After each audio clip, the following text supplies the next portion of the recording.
Now a man of the house of Levi took as his wife a daughter of Levi, and she became with child and gave birth to a son.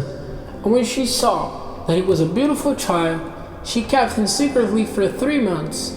And when she was no longer able to keep him secret, she made in a basket all of the stems of water plants, casting sticky earth over it to keep the water out, and placing the baby in it, she put it among the plants by the edge of the Nile. And his sister took her place at a distance to see what would become of him. Now Pharaoh's daughter came down to the Nile to take a bath, while her women were walking by the riverside. And she saw the basket among the river plants, and sent her servant girl to get it. And opening it, she saw the child, and he was crying. And she had pity on him, and said, "This is one of the Hebrews' children." Then his sister said to Pharaoh's daughter, "May I go and get to one of the Hebrew women to give him the breast?" And Pharaoh's daughter said to her, "Go." And the girl went and got the child's mother. And Pharaoh's daughter said to her, "Take the child away and give him milk for me, and I will give you payment." And the woman took the child and gave him milk at her breast. And when the child was older, she took him to Pharaoh's daughter, and he became her son. And she gave him the name Moses, because she said, "I took him out of the water."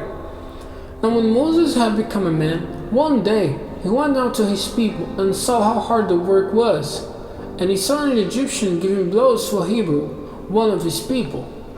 And turning this way and that, and seeing one, he put the Egyptian to death, covering his body with sand. And he went out the day after and saw two of the Hebrew fighting. And he said to him who was in the wrong, "Why are you fighting your brother?" And he said, "Who made you a ruler and a judge over us? Are you going to put me to death as you did to the Egyptian?" And Moses was in fear and said, "It is clear that the thing has come to light." Now when Pharaoh had news of this, he would have put Moses to death.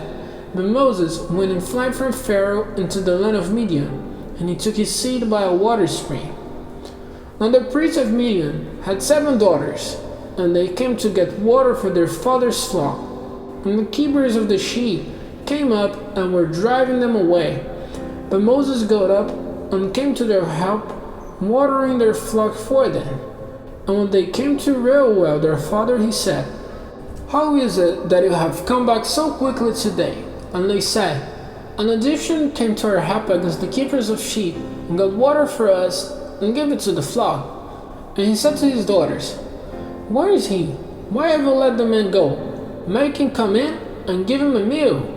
And Moses was happy to go living with the man, and he gave his daughter Zipporah to Moses. And she gave birth to a son, to whom he gave the name Gershom. For he said, "I've been living in a strange land."